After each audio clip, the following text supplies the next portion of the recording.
Praise the Lord. హల్లెలూయా.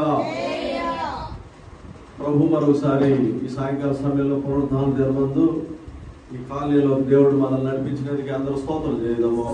స్తోత్రం స్తోత్రం స్తోత్రం స్తోత్రం స్తోత్రం స్తోత్రం స్తోత్రం. గంట పని చేయట్లేదు, లైవ్ లేదు, మామూలుగా రికార్డ్ అవుతుంది. మన ఛానల్ మీరు తెలియని వాళ్ళు అబ్రహాం శేఖర్ అని కొడితే మన ప్రసంగాలు ఎక్కడెక్కడ ఏ ప్రాంతాలు జరుగుతున్నాయి అన్నీ కూడా వస్తాయి. రాత్రి కూడా మేము సత్తుపల్లిలో సభల్లో ఉన్నాం. అలాగే ఈ వారం అంతా కూడా రాయలసీమలో ఆత్మకూరు ఆ ప్రాంతాలన్నీ కూడా సభల్లో పాల్గొన్నాం. కాబట్టి ఇక్కడ ఉన్న ప్రాంత ప్రజలు కూడా మన యూట్యూబ్ ఛానల్ని మీరు ఫాలో అవుతుంటే మన యొక్క వర్తమానాలన్నీ కూడా మీకు దొరుకుతాయి. ఆత్మీయంగా బలపడవచ్చు. దేవునికి స్తోత్రం. నిజంగా ఈ రోజుల్లో మనం గమనించినట్లయితే ప్రస్తుతం డిసెంబర్ నెల నడుస్తూ ఉంది. ఈ డిసెంబర్ నెల అనగానే మనకి గుర్తుకొచ్చేది క్రిస్మస్. ఎక్కడ చూసినప్పటికీ క్రిస్మస్ గురించినటువంటి సందర్భాలు, పండుగ వేడుకలు, సెమీ క్రిస్మస్ జరుగుతూ ఉన్నాయి ఎక్కడ చూసినా. కాబట్టి ఇదొక మంచి పరిణామం. అయితే ఇవి మనకి ఎంతవరకు లాభం చేస్తాయి, మనం ఎంతవరకు డెవలప్ అవుతున్నాం, ఆత్మీయంగా ఎంతవరకు అభివృద్ధి అవుతున్నాం, గత సంవత్సరం కంటే ఈ సంవత్సరం ఎంతవరకు దేవుడికి దగ్గర వచ్చాం అనేది చాలా ప్రాధాన్యం. బాబు వాల్యూమ్ పెట్టరా, బాక్స్ కొద్దిగా తిప్పండి, బాక్స్ లోపలికి కనపడండి. ఎంత అది ప్రాధాన్యం అనే దాన్ని మనం గమనించుకోవాలి. కాబట్టి దేవుడు ఈ యొక్క సంవత్సరాన్ని మనకి ఇచ్చాడు. ఈ చివరిలో ఎంతోమంది గత సంవత్సరంలో ఉన్నవాళ్ళు ఈరోజు లేరు. కానీ ఈరోజు మనం దేవుని సన్నిధిలో నిలబడి ఈ విధంగా దేవుని వచనాన్ని ధ్యానిస్తున్నామంటే అది దేవుని యొక్క ఉచితమైన కృప. దేవుడు ఇచ్చినటువంటి కృప కొరకే అందరూ చేతులు దేవుని స్తోత్రాలు జరుగుతాం.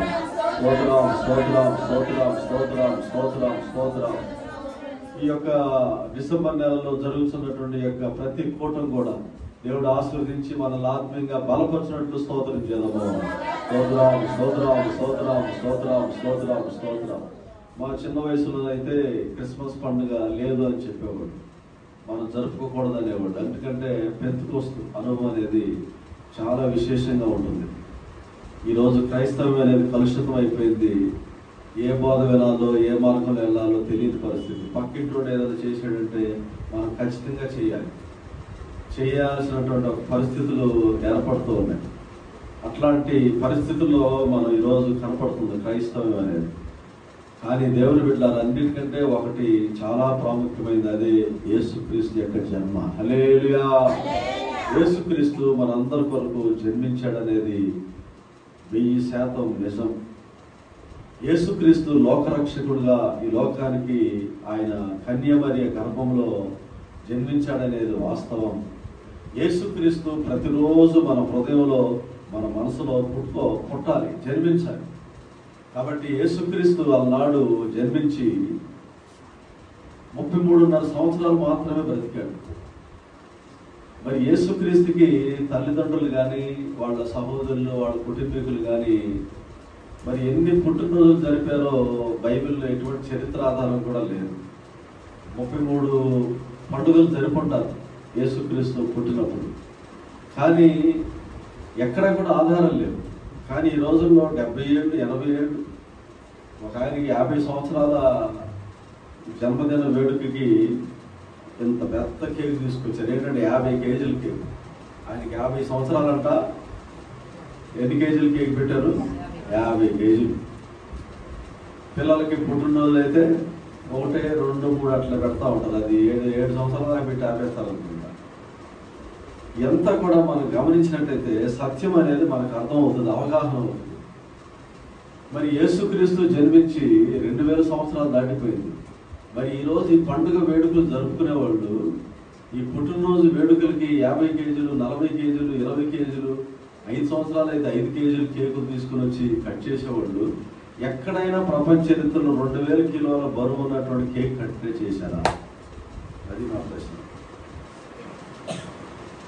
2000 సంవత్సరాలు అయింది కదా యేసు ప్రభు జన్మించి.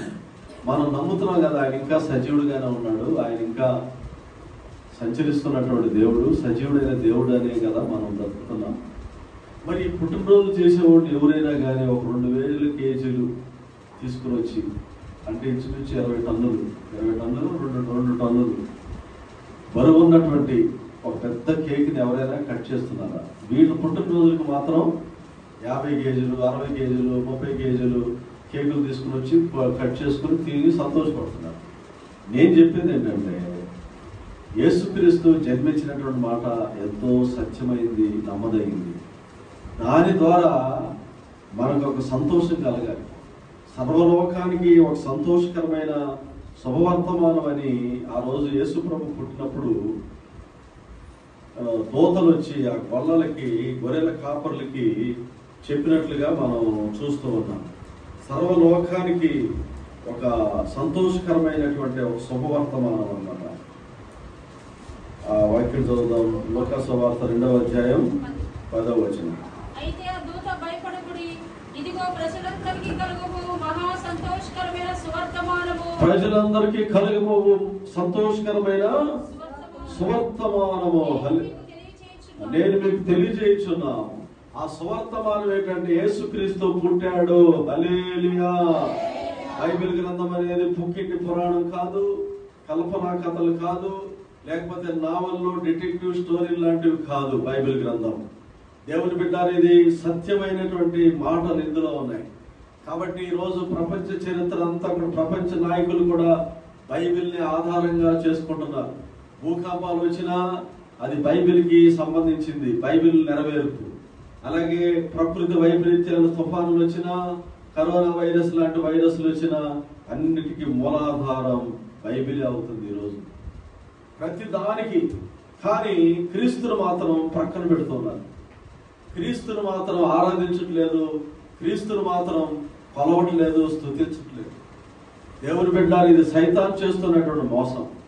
మనం కూడా పండుగలు ఆచరిస్తున్నాం, క్రిస్మస్లు ఆచరిస్తున్నాం, కేకులు, క్యాండిల్స్, రకరకాలైనటువంటి కార్యకలాపాల్లో నిమగ్నం అవుతున్నాం, కానీ క్రీస్తును వదిలేస్తున్నాం. కానీ ఈ సంవత్సరం అయినా మనం క్రీస్తును పట్టుకోవాలి గట్టిగా. తిమోతి పత్రికలో మనం చదివితే, 1 తిమోతి పత్రిక 3వ అధ్యాయంలో 16వ వచనంలో చదివితే, నిరాక్షేపముగా దైవభక్తిని గురించిన మర్మం గొప్పదై ఉన్నది. ఆయన సశరీరుడిగా ప్రత్యక్షుడయ్యాడు. ఆత్మ విషయంలో నీతిపరుడని తీర్పు పొందెను. దేవదూతలు కనబడెను. రక్షకుడని జనములలో నమ్మబడెను. రక్షకుడని జనములలో ప్రకటింపబడ్డాడు, లోకమందు నమ్మబడ్డాడు. ఆ తర్వాత ఆరోహణమై తేజోమయుడయ్యాడు. హల్లెలూయా. మన దేవుడు అంత గొప్ప దేవుడు అండి. ఆయన మామూలు దేవుడు కాదు. దేవతలలో ఒకటి వంటి వాడు కాడు, దేవుళ్ళలో ఒకటి వంటి వాడు కాడు. ఆయన నిరూపితమైనటువంటి దైవం. ఆ దేవుని రాత్రి సమయంలో మనం ఆరాధిస్తున్నామంటే మనం ఎంతో ధన్యులమై ఉన్నాము. హల్లెలూయా. దేవుడు మన హృదయాల్లో అటువంటి శాంతి, సమాధానం ఇవ్వడానికి ఆయన ఈ లోకానికి వచ్చాడు. ఆయన లోకమంతటికి కలిగిపోయినటువంటి సువర్తమానం మీకు తెలియజేస్తున్నాను. ఏంటంటే, నేడు దావీదు పురమందు రక్షకుడు మీ కొరకు పుట్టాడు. ఎవరి కొరకు? మీ కొరకు. పండుగలు ఆచరించే వారి కొరకు, ప్రసంగాలు చేసేవారి కొరకు. ఈరోజు క్రైస్తవం ఎలా మారిపోయిందంటే, ప్రసంగాలు నాకు కాదు, మాకు కాదు, మీకు అన్నట్టుగా మారిపోయాడు. చెప్తున్నారు ఇతరులకి, యేసుక్రీస్తు పుట్టాడు, యేసుక్రీస్తు జన్మించాడు, కేరళస్ అని ఎన్నో పాటిస్తున్నారు. అది వినే వాళ్ళకి వరకే, కానీ వీళ్ళకి మాత్రం అవి వర్తించట్లేదు ఈరోజు. కాబట్టి దేవుని బిడ్డలారా, మనం ప్రభుని వదిలేయకూడదు. ప్రభుని ఇతరులకు పరిచయం చేయడం మాత్రమే కాదు, ఇతరులకు ఈ వేడుక గురించి తెలియజేయడం మాత్రమే కాదు. మేము చదువుకునేటప్పుడు చిన్నప్పుడు ఈ ఫోన్లు ఉండే కాదు, ఉత్తరాలు, గ్రీటింగ్ కార్డులు ఉండే. ఈ పండుగ వస్తే చాలు గ్రీటింగ్ షాపులు పెట్టేవాడు. దీపావళికి బాంబుల షాపులు ఎలా ఉన్నాయో ఆ టైంలో 87, 88, 90లో ఆ ప్రాంతాల్లో 98, 2000 వరకు కూడా, 2000 సంవత్సరం వరకు ఇంచుమించు గ్రీటింగ్ షాపులు ఉండేవి. క్రిస్మస్ గ్రీటింగ్లు, న్యూ ఇయర్ గ్రీటింగ్స్ కార్డులు. అది డెవలప్ అయ్యి చాలా ఖరీదుగా కూడా ఉండేవి. అప్పుడే 100 రూపాయల కార్డు కూడా ఉండేది. పెద్దోళ్ళకి ఇవ్వాలంటే 100 రూపాయల కార్డు కొని ఆ కార్డులో మెసేజ్ రాసి ఉండేది అనమాట. క్రీస్తు పుట్టు గురించి, సంవత్సరం అంతా మీకు శుభం కలగాలి అని ప్రార్థిస్తున్నామని కింద సంతకం పెట్టాలి. కాబట్టి ఎంతో ఆదరణగా ఆ మాటలు అనేవి కనపడుతూ ఉంటాయి. అదొక ట్రెండ్ నడిచింది ఆ రోజుల్లో. ఇప్పుడు అంతా ఫోన్ ఓపెన్ చేస్తే అన్ని వాట్సాప్లో ఎన్నో విధాలైనటువంటి మాటలు, బొమ్మలు, ఇమేజ్లు ఎన్నో కలుగుతూ ఉంటున్నాయి దేవుని బిడ్డలని. కానీ అది ఎంతవరకు మనకు ఉపయోగపడుతున్నాయి, ఎంతవరకు దాన్ని మనం అనుభవిస్తున్నాం, ఆచరిస్తున్నాం అనేది ప్రాముఖ్యం. ఇక్కడ యేసుక్రీస్తు ఆయన దావీదు పురమందు నేడు రక్షకుడు మీ కొరకు పుట్టాడని ఆ దేవతతో చెప్తున్నారు. మీ కొరకు పుట్టాడు, పక్కింటి వాళ్ళ కోసం కాదు, మన పైన ఉన్న వాళ్ళ కోసం కాదు, మన బంధువుల కోసం కాదు, నా కోసం ఆయన పుట్టాడని ఎంతమంది దాన్ని ఎక్స్పీరియన్స్ చేస్తున్నారు ఈరోజు.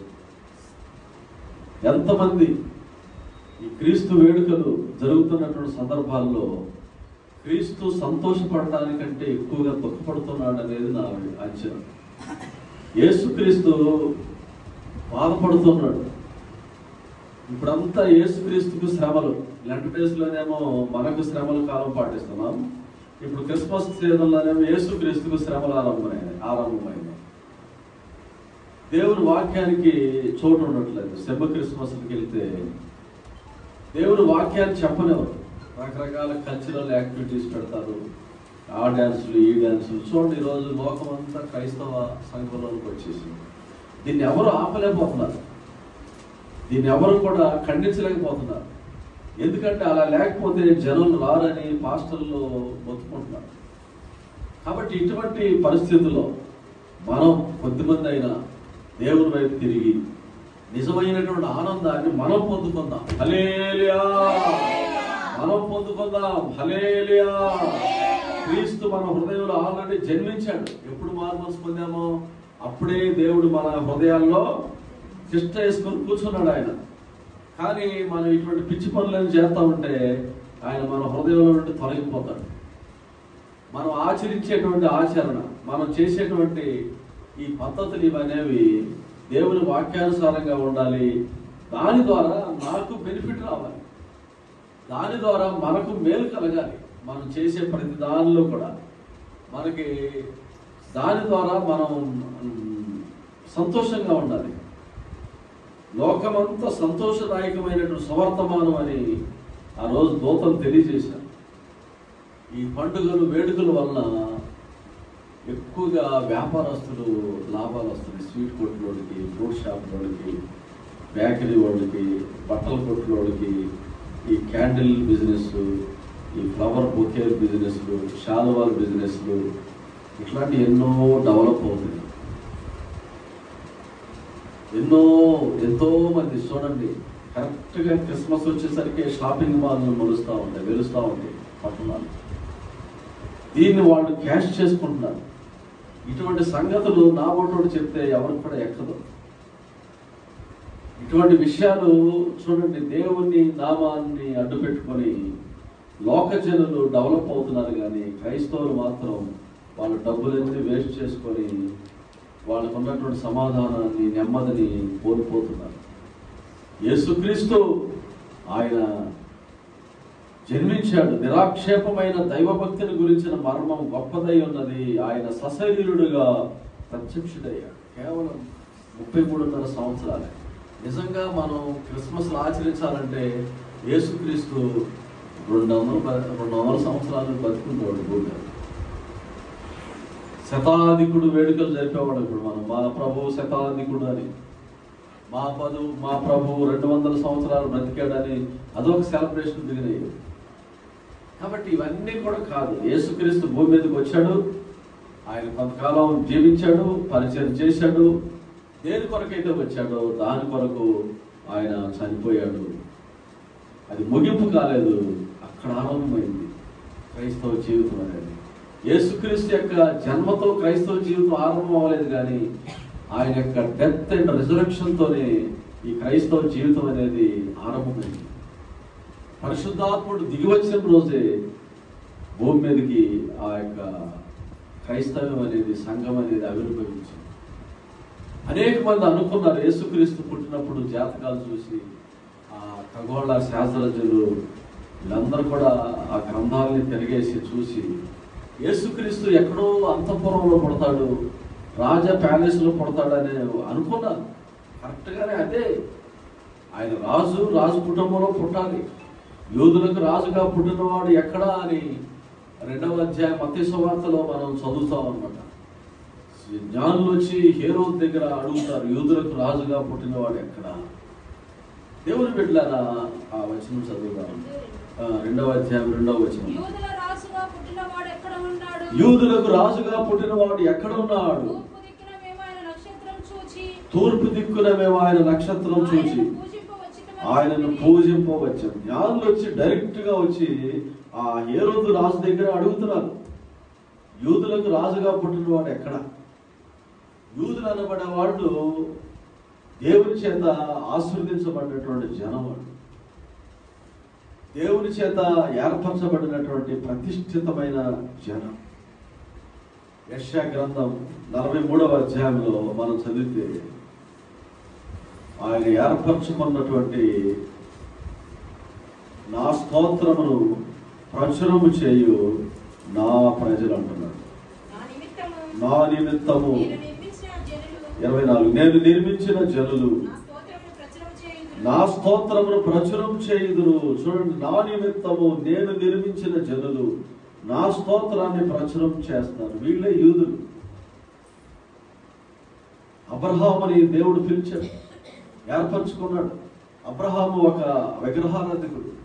అటువంటి ఆయన పిలుచుకుని తన కొరకు నియమించుకొని తనకి ఇస్సాకు అనే కుమారుని ఇచ్చి, ఇస్సాకుకి దేవుడు యాకోబు అనేటువంటి కుమారుని ఇచ్చి, యాకోబు ద్వారా ఈ 12 మంది కుమారుల్ని దేవుడిచ్చి వాళ్ళకి ఒక్కొక్క గోత్రానికి ఒక్కొక్క నామకరణం చేశాడు.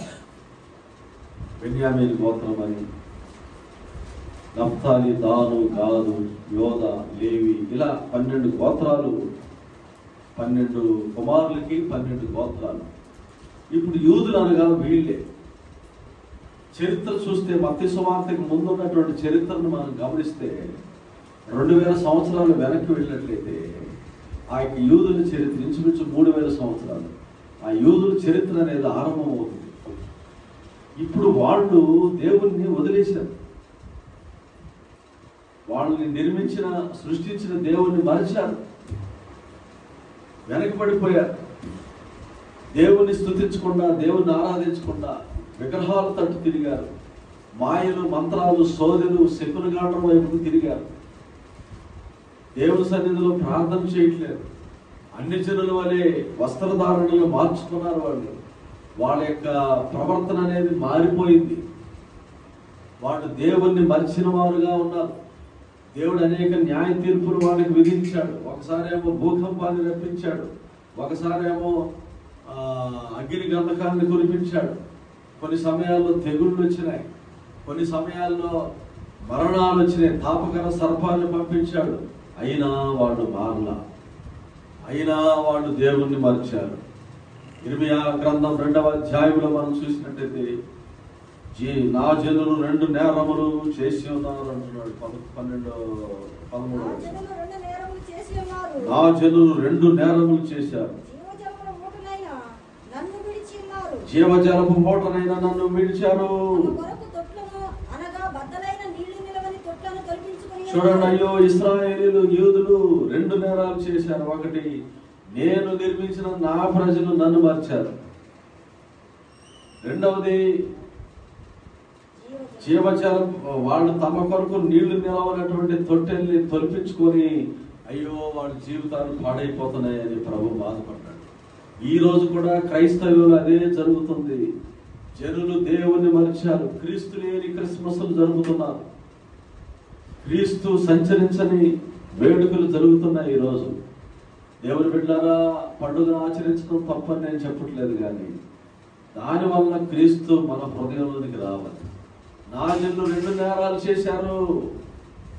నన్ను విడిచారు, బయలుదేవతల వైపు తిరిగారు, లోకం వైపు తిరిగారు. వాళ్ళు ఓ నా విశ్రాంతి దినమును పాటించట్లేదు, విశ్రాంతి దినాన్ని పాడు చేస్తున్నారు. అయ్యో దేవాలయం సొలొమోను ద్వారా దేవాలయం కట్టి పెడితే ఆ దేవాలయాన్ని మరలా హేరోదు రాజు కడితే ఇప్పుడు ఆ దేవాలయంలో వీళ్ళు వెళ్ళి కూర్చొని వ్యాపారాలు చేస్తున్నారు.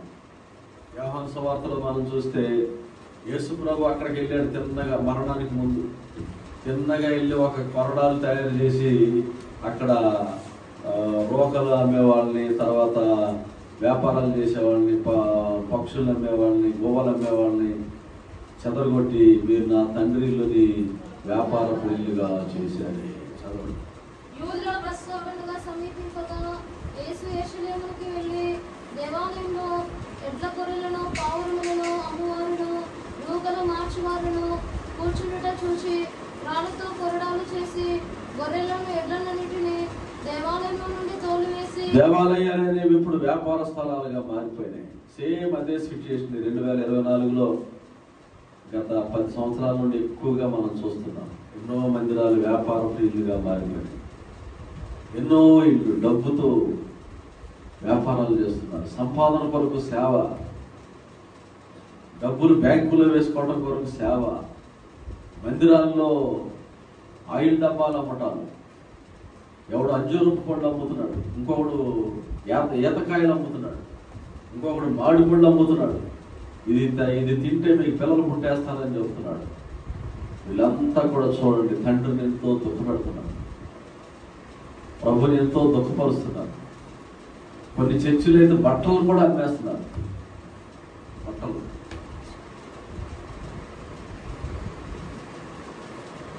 కొన్ని హైదరాబాద్ అటు సైడ్ పెద్ద పెద్ద తిరణాల్లాగా జరిగే మందిరాల్లో అన్నం ప్యాకెట్లు అమ్ముతున్నారు. మనమే ఉచితంగా భోజనం పెడుతున్నాం, రండి అంటే రావట్లేదు. ఇలా వ్యాపారపు టిల్లుగా మార్చేశారు ప్రతిదీ. ఇంకొకడేమో కర్చీపులు అమ్ముతున్నాడు, ఇది మీరు పెట్టుకుంటే మీకు మంచి జరుగుతుంది. ఇవన్నీ వ్యాపారాలు. క్రైస్తవం అనేది చూడండి, సేమ్ అదే సిచ్యువేషన్కి వచ్చేసింది. దీన్ని బట్టే నేను చెప్పేది ఏంటంటే ప్రభు రెండోసారి ఖచ్చితంగా రాబోతున్నాడు. త్వరగా రెండోసారి ఆయన ప్రత్యక్షం కాబోతున్నాడు. దాని కొరకు మనం వేగిరపడాలి, దాని కొరకు మనం సిద్ధపడాలి. హల్లెలూయా. ఆయన బెత్లెహేములో ఎప్పుడో పుట్టేశాడు 2000 సంవత్సరాల క్రితం. దేవుని బిడ్డలారా, ఇప్పుడు మందిరం అనేది పాడైపోతూ ఉంది. అనేక మంది దేవుణ్ణి స్తుతించడానికి బదులు లోక సంబంధమైన కార్యాలని ఆరాధిస్తూ ఉన్నారు. ఒక ఆవిడ గారు తన పిల్లల బర్త్డే ఫంక్షన్కి ఒక హోటల్లో బుక్ చేసుకున్నారు. కొంతమంది స్నేహితురాలని అందరిని పిలుచుకొని, స్నేహితుల్ని, ఫ్యామిలీ ఫ్రెండ్స్ని పిలుచుకొని పిల్లవాడి యొక్క రెండవ రోజు, మొదటి పుట్టినరోజు, రెండవది జరుపుకుంటున్నారు. హోటల్స్లో రకరకాల తోరణాలు, రకరకాల బెలూన్లు, కలర్ బల్బులు, జిగేలు మరి ఎన్నో తినటానికి పొదువు లేకుండా ఎన్నో వెరైటీ. ఒక్కొక్కరికి భోజనం పర్ హెడ్ 1000 రూపీస్. ఏదైనా తినవచ్చు, ఎంతైనా తాగవచ్చు.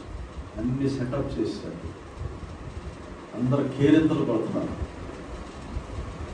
పెద్ద బర్త్డే కేక్ తీసుకుని వచ్చి అమ్మగారు పెట్టింది దేవుడి మీద. ఇప్పుడు సెలబ్రేషన్ జరగాలి. నైట్ తీసుకుని వచ్చి కట్ చేసే సమయంలో పక్క నుండి ఒక శబ్దం వినబడతా ఉంది. అసలు ఆయన పిల్లవాడిది కదా పుట్టినరోజు. ఈమె ఏం చెప్తుందంటే, పిల్లవాడు ఇక్కడికి వస్తే అమలు చేస్తాడని అటు ఇంట్లో పడుకోబెట్టి వచ్చాను. ఈరోజు క్రిస్మస్ కూడా అంత దౌర్భాగ్యంగా మారిపోయింది. పిల్లోడు లేని క్రిస్మస్లు, యేసుక్రీస్తు లేని క్రిస్మస్లు జరుగుతూ ఉన్నాయి దేవుని బిడ్డలారా. కాబట్టి మనం ప్రభు వైపు తిరిగే కాలం ఇది. ప్రభువుని గట్టిగా హత్తుకునేటువంటి కాలం. క్రిస్మస్ జరుపుకోవడం తప్పని నేను చెప్పట్లేదు. చిన్నప్పుడు నేను కూడా సిఎస్ఐకి చెందిన ఫ్యామిలీ మరి. ఎంతో ఆ పండుగ వచ్చితే కరెక్ట్గా 24వ తారీఖు మిడ్నైట్లో క్రిస్మస్ ట్రీని లేపేవాడు. మా ఊర్లో, మా వీధిలో మాదే పెద్దదన్నమాట సెలబ్రేషన్. పెద్ద స్టార్ పెట్టి దానికి కలర్ బల్బులు పెట్టి న్యాచురల్ సరుకు చెట్టు కొట్టుకొచ్చి పేద పాతేవాడు. ఎంతో ఆ రోజు ఆ రాత్రి అంతా నిద్ర ఉండేది కాదు, సంతోషం, కేరింతలు, ఎగరట్లాలు, అదే ఆనందం అని అనుకున్నాం.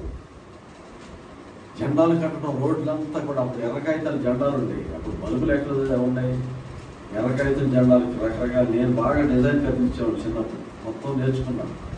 మడత పెట్టి పేపర్లన్నీ చక్కగా కత్తిరించడం, దాన్ని ఇలా లాగితే పెద్దగా చక్కగా వస్తుంది డిజైన్. సిలువలు, పావురాలు, మీకు ఎంతమంది గుర్తుండేదో తెలవదు. ఆ జెండాలు చూశారు ఎవరన్నా? పిల్లలకి తెలవదు జెండాలు. మళ్ళా ఇట్లా ట్రయాంగిల్ షేప్లో జెండాలు కత్తిరించే రంగులు రంగులు కనపడతా ఉంటాయి. ఈలో మా ఊళ్ళో మాకు చిన్న బ్రాంచ్ ఉంది, సిఎస్హెచ్. క్రిస్మస్ రోజు మాస్టర్ గారు తాగేసి రోడ్డు మీద పడిపోయాడు. ఏంటంటే హ్యాపీ క్రిస్మస్ అని. అయ్యి ఆ రోజులు ఇవన్నీ చూసి చూసి చివరిసారిగా దేవుడు పట్టుకున్నాడు. కాబట్టి దేవుని బిడ్డలారా, మనం నిజంగా ప్రభువుని మన హృదయంలో ఉంచుకోవాలి, దేవుడిని కొనియాడాలి, నెలంతా కూడా దేవుడిని స్తుతించాలి. అందుకని నేను చెప్పేది ఏంటంటే, మనం ఎక్కువగా ఈ రోజుల్లో దేవుని సన్నిధిలో ఉన్నట్లయితే నిజమైన ఆనందాన్ని మనం పొందుతున్నాం. ఆ జనులు 2 నేరాలు చేశారు అంటున్నారు. ఒకటి, జీవజలపు ఓటనైనా నన్ను మర్చారు. రెండవది, నీళ్లు నిలవనటువంటి పొట్టెలు తమ కొరకు వాళ్ళు తొలగించుకున్నారు. అయ్యో, అవి బద్దలైపోయినాయి, అవి పగిలిపోయినాయి. నీళ్లు పోస్తున్నారు, ఆ నీళ్ళన్నీ కారిపోతున్నాయి. సంపాదిస్తున్నారు, రోజు డబ్బులు మిగలట్లేదు, ఆరోగ్యాలు బాగట్లేదు, సమాధానం లేదు, పగిలిపోయినటువంటి తొట్టుల మీద ఆధారపడుతున్నారు. దేవుణ్ణి మర్చారు, వీళ్ళు వెళ్ళేటువంటి మార్గం కూడా దారి తప్పింది. కాబట్టి మనం ప్రభు వైపు తిరగాలి. దేవుని బిడ్డలారా, ప్రభువుని ఆరాధించాలి, ప్రభువుని స్తుతించాలి, ప్రభువుని సేవించాలి. అక్కడికి వెళ్ళి యూదుల రాజు దగ్గరికి వెళ్ళి, హెరోదు దగ్గరికి వెళ్ళి, జ్ఞానులు ఏమంటారు? యూదులకు రాజుగా పుట్టినవాడు ఎక్కడ? ఆయన రాజు, ఆయన వాస్తవంగా ప్యాలెస్లో పుట్టాలి. ఒకవేళ ఆయన ఆ రోజు ఆ ప్యాలెస్లో పుడితే, యూదుల కోసం ఆయన వచ్చాడు, సర్వమానవాళి కోసం ఆయన వచ్చాడు, మనుష్యావతారిగా వచ్చాడు. ఆయన ఆ రోజుగిన ఒకవేళ ఆ యొక్క అంతఃపురంలో పుట్టితే ఈరోజు మనకు దేవుడు దక్కేవాడు కాదు. ఇప్పుడు హిందూ దేవుళ్ళు ఇవన్నీ ఎలాగో, ఒక్కొక్క కులానికి ఒక్కొక్క దేవుడు, ఒక్కొక్క ప్రాంతానికి ఒక్కొక్క దేవుడు, ఒక్కొక్క దేశానికి ఒక్కొక్క దేవుడు ఎలా ఉన్నాడో, యేసుక్రీస్తు కూడా అలాగే ఒక బ్యాచ్, ఒక గ్రూప్ ఆఫ్ జనులకి ఆయన దేవుడు అయ్యేవాడు, మనకు అందుబాటు వచ్చేది. అందుకనే అపోస్తలుడు పౌలు కొరింథీయులకు రాసినప్పుడు, మీరు క్రీస్తు యేసుని గురించి విన్నారు కదా, ఆయన ధనవంతుడై ఉండి మనల్ని ధనవంతులుగా చేయడానికి ఆయన పేదవాడుగా. వచనం చెప్పమ్మా. 2 కొరింథీ 8.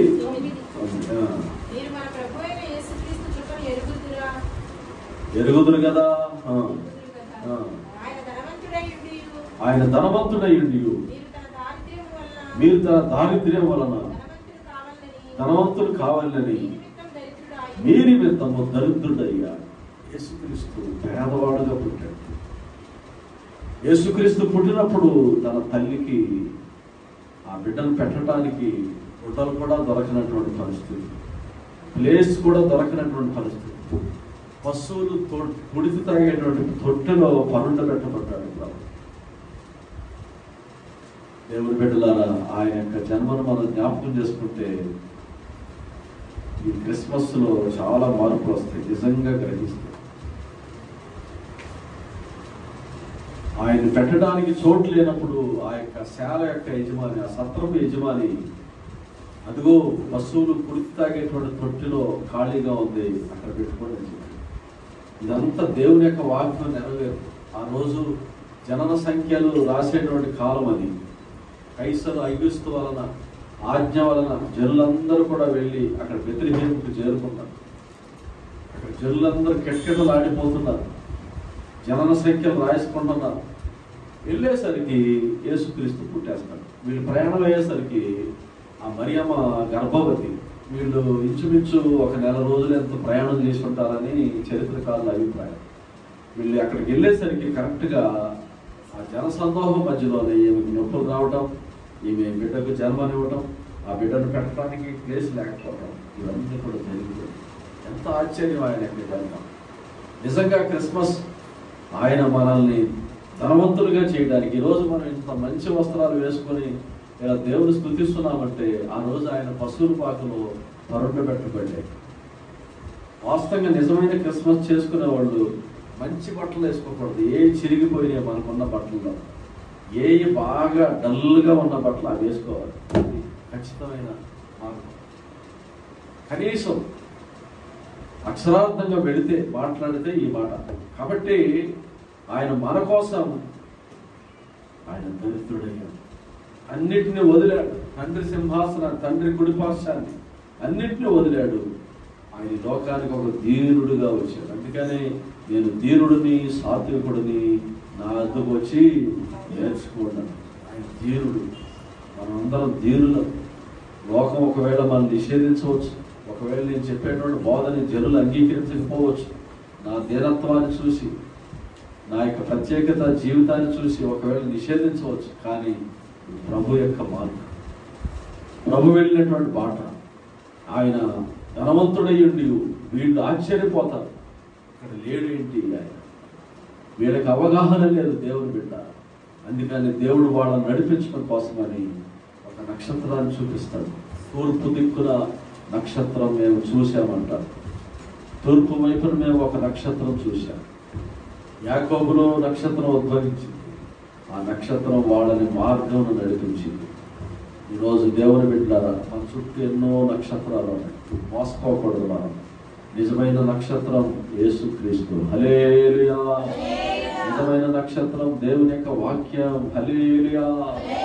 నిజమైన నక్షత్రం అపోస్తలుల యొక్క బోధ. హల్లెలూయా. నిజమైన నక్షత్రం మనల్ని పరలోకానికి తీసుకుని వెళ్ళేది. హల్లెలూయా.